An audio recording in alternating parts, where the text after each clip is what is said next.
Балдардын бардык эле иш аракеттери ата-энени канааттандыра бербейт. Сөзсүз жүрүм-турумунан ката кетет. Албетте, дүйнөнү жаңы тааный баштаган бөбөк үчүн бул нормалдуу көрүнүш. Бирок баласынын терс иш аракеттерине күбө болгон ата-энеде тынчсыздануу, ачуулануу сыяктуу сезимдер пайда болот. Бул да нормалдуу көрүнүш, маселе жок. Маселе ошол сезимдерди көзөмөлдөп туура мамиле жасоодо турат.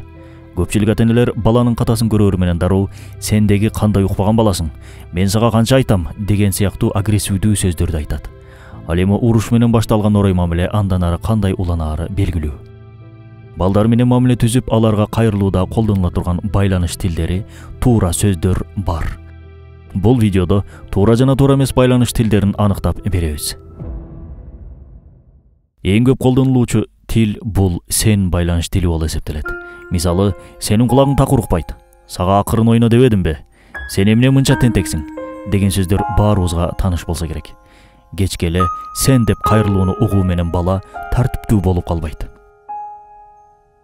Бул мамиле тарбия эмес. Тескерисинче баланын инсандык өнүгүүсүнө болгон чабуул. Башында бала ыйлайт, өзүн күнөөлүү сезет. Бирок бир нерсе кылаардан мурун коркуп турат. Бирок убакыт өткөн сайын агрессивдүү болуп, ата-энесине дал уш өзүндөй жооп бере баштайт. Баланы башка бирөө менен салыштырууда эң чоң каталардын бири. Карачы тиги баланы төкпөй жеп жатат. Сен болсо төгүп чачып атасың. Башкалар ыйлабай ойноп жатат. Сен болсо ыйлааксың дей берсеңиз, бөбөк өзүн жек көрүп, башкалардын жашоосуна суктана баштайт. Чоңойгон сайын көрө албастык деген коркунучтуу сапат пайда болот. Салыштыргандын ордуна ар бир адам табиятынан өзгөчө жаратык экенин, ар кимдин өз жөндөмү, өз жолу бар экендигин үйрөнүү, билүү зарыл. Кээ бир ата-энелер сен эмес, мен байланыш тилин колдонот. Башкача айтканда, баласына өзүнүн пикирин таңауулап турат. Мисал бере турган болсок, бул кылганың мага жакпайт. Акырын ойно, мен телевизор көрүп жатам. Мен сүйлөп жатканда сөзүмдү бөлбөй тур. Бул сөздөрдү колдонуу менен биздин көңүл буруубузга муктаж болуп турган балдарыбызды жалгызсыратып коюп жатабыз. Ал өз оюн айта албай, ата-энесин капалантпоо үчүн жашай баштайт. Дасторкондон жегиси келген алманы алгысы келсе дагы, бир көзү алмада, бир көзү алсам ачууланбайбы деген ой менен апасында болот. Чоңойсо деле башкалардын оюнан көз каранды болуп, өз алдынча боло албай калат. Башкача айтканда, чечкинсиз болуп калат. Балага ачууланбай, чыныгы абалыңызды түшүндүрсөңүз да болот. Мисалы, сиз жумуштан чарчап келдиңиз. Сизди сагынып калган балаңыз албетте чогуу ойногусу келет. Ошол учурда "Мага тоскоол болбой өзүнчө ойно. Мени эс алдырасыңбы, жокпу?" деп ачуулангандын ордуна "Мен аябай чарчадым.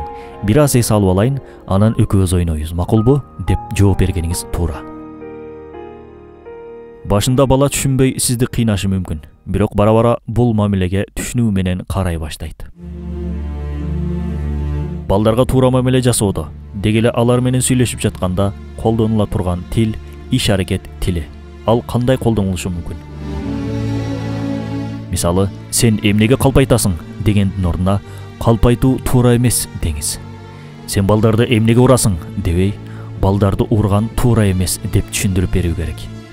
Уруш, жалган сүйлөө өзү туура эмес иш экендигин көрсөтүңүз. Бул жерде ата-эне өз пикирин таңуулаган жок. Баланы да күнөөлөгөн жок.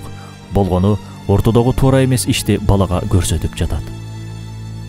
Демек, жыйынтыктап айта турган болсок, бала менен байланышууда 3 тил колдонулат экен.